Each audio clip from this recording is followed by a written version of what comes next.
Hello and welcome to the Holistic Lifestyle Guide podcast.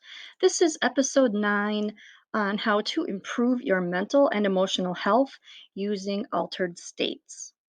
So, one of my biggest messages that I talk about is aligning with nature. So, aligning yourself with nature means finding natural ways to improve your health. It sounds obvious, but most people usually go straight to pills without realizing that there's other alternatives. You can also improve your mental health naturally without using pills. And I'm going to give you some insight into one of my favorite ways in this episode. So, many people have negative connotations with the term altered states. They think of being drunk or on drugs. And those are ways to reach the altered state, of course, but they are not the way nature intended.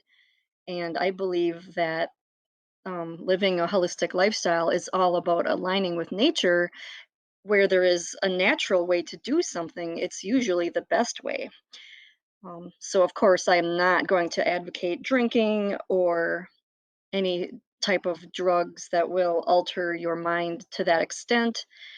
So, I'm going to give you some free and easy and natural ways to alter your mind. So, I'm going to talk about the 5 easiest ways. I think there's probably more, but these are the most common ways. And these are ways that can also improve your mental and emotional health. So, they're kind of aimed at that. So, let's ask the question first: what causes anxiety and depression? So, if you're suffering with mental and emotional problems, you probably have anxiety and depression. They say that if you are depressed, you are living in the past, and if you are anxious, you are living in the future. So, the key to a calm mind is to live in the present as much as possible. Since this is so hard to do for most people, that is why there is so much depression and anxiety out there in our modern society, among many other reasons, of course. But the stress of life in general, it just causes people to dwell on the past when things were better, or they worry about the future when something bad is expected to happen. So, how can we escape this pattern and live more in the moment?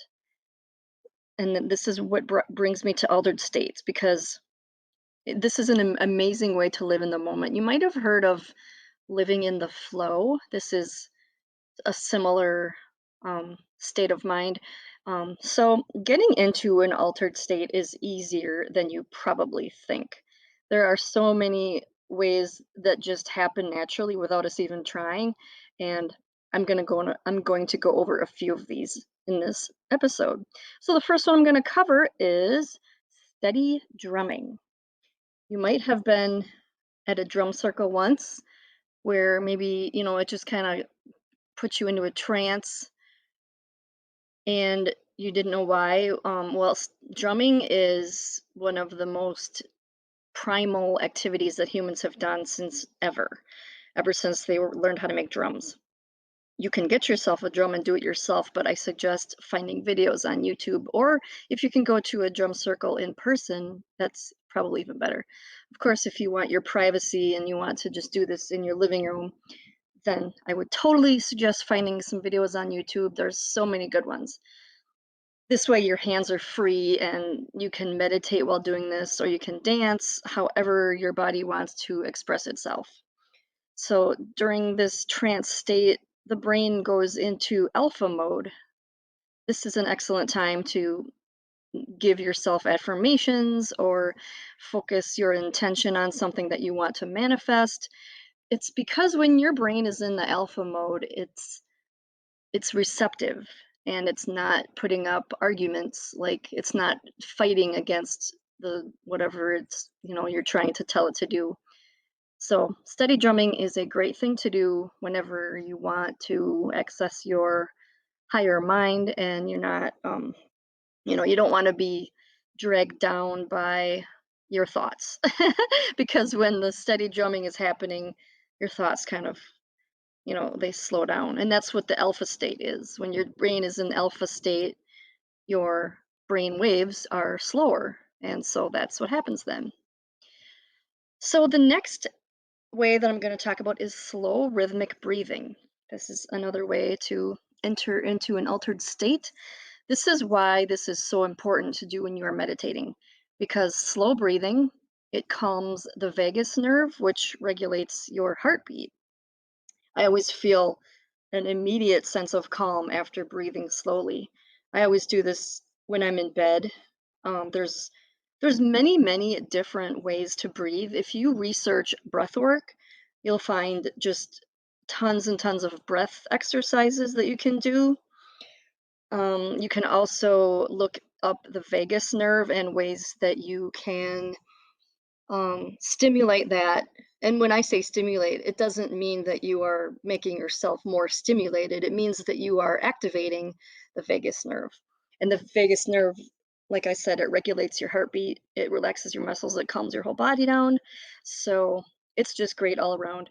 And another thing I want to mention about breathing is the longer that your exhalations are, the easier it is to do this. This is so if you take a lot of quick breaths in, but then breathe out slower, it's the exhalation that really does the trick. So moving on to the next way to get into an altered state, we've got dancing.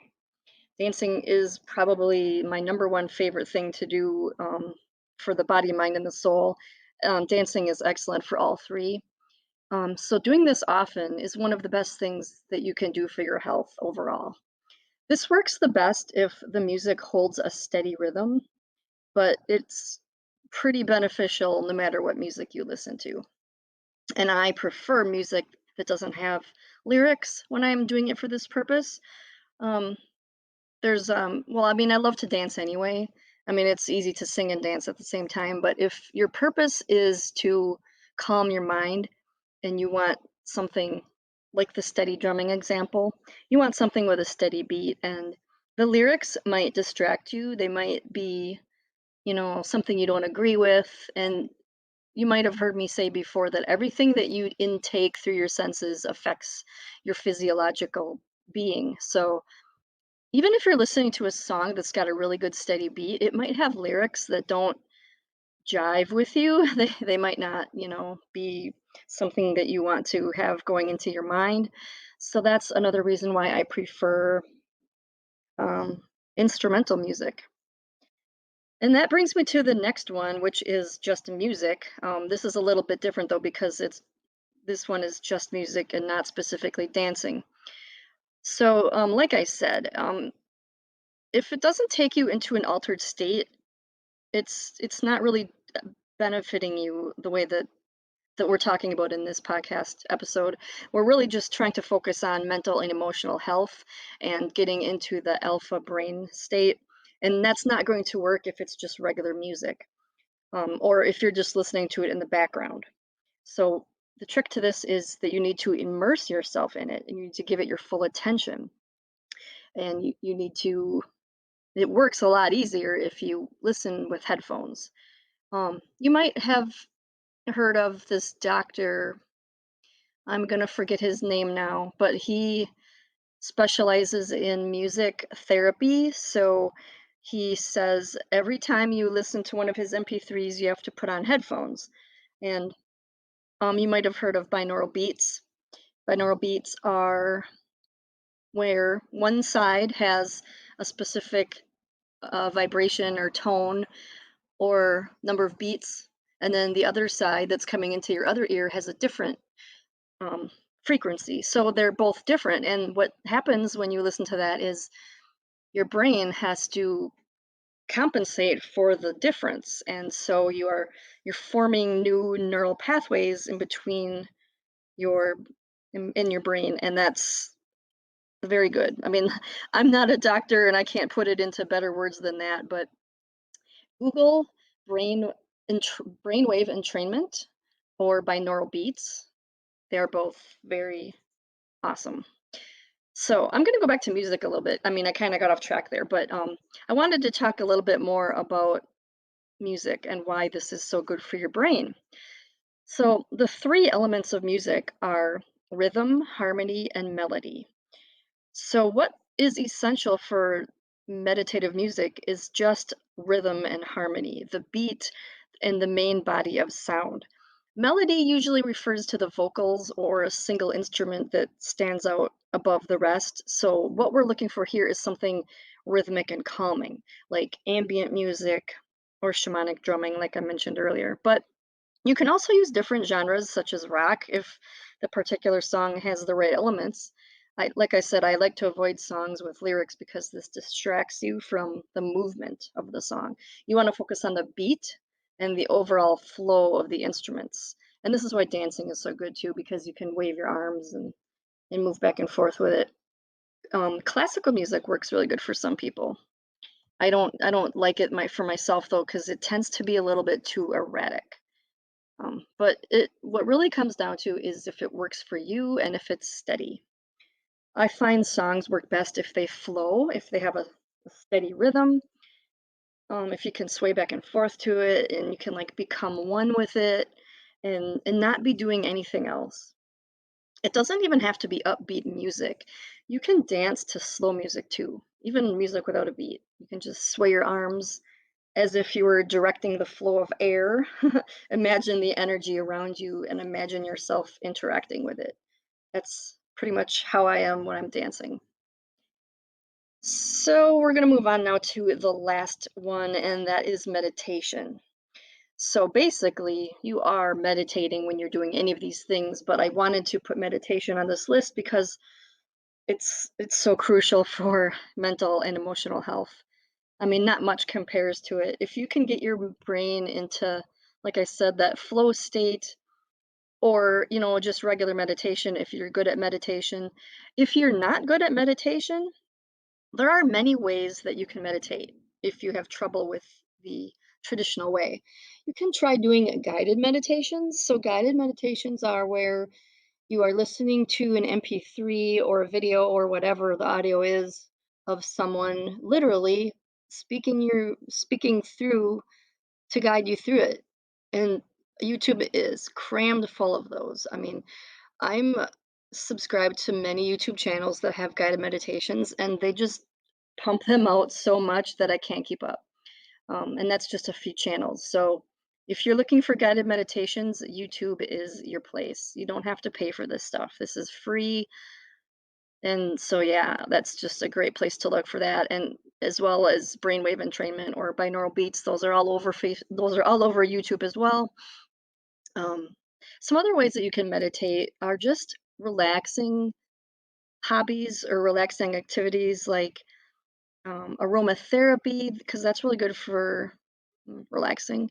Sitting in nature, going for a drive. Everybody's experienced driving and you've been like mesmerized, put into a trance by just the sound of the car or just, the scenery going by. You don't really think of it, but that's a meditation as well.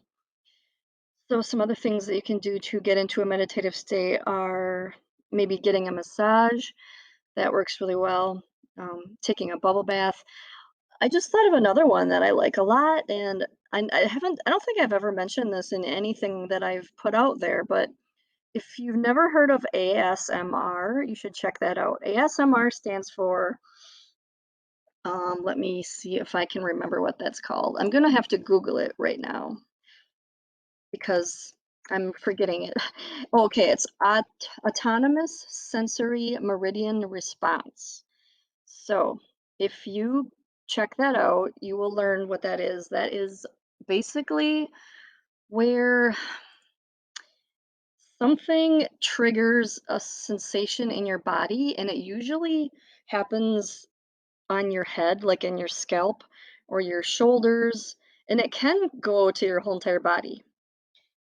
So, what triggers this is specific things for different people. And, you might not even be somebody that can respond to this. This is not something that's everybody. It's just a lot of people. I mean, it's a common thing on YouTube. If you Google ASMR on YouTube, you will find insane amounts of videos and channels to follow. Um, so, some of the things that they do are noises, little noises. This is going to sound crazy to anybody that doesn't know what this is or doesn't have this experience, but noises that people do that um th- I'm going to explain it in such a crazy way. It's kind of like maybe you've experienced this if you've ever gone to have your hair cut, and just the feeling of the hairdresser touching your hair, that can trigger an ASMR response. Another one could be just massages. I mean, because it's when somebody is giving you attention in a gentle way, and it involves, you know, like a soft voice. A lot of people whisper, when that's a very common one too. I don't like the whispering as much as I like the sounds. So that's just something to check out if you think that you'd be interested in that. If you've ever gotten a haircut and just really enjoyed the feeling of the person's hand in your hair, and you've gotten like a tingly sensation from that. It's not a sexual thing at all. It's just sensory. It's a relaxation technique, basically. I mean, I listen to ASMR for a few minutes and boom, I am relaxed and I don't even want to get up. Sometimes I sit there for 2 to 3 hours just listening to these videos because I I just freeze. I just don't want to move. I'm staring at the video in a trance and I'm just like, this is it right here. So give that a shot. If that works for you, that's something that you can rely on all the time because it's very, very guaranteed to work if you are one of those people that has this response. And I don't know what the percentage is of people that can do this or not. So it's just something you might want to try on your own.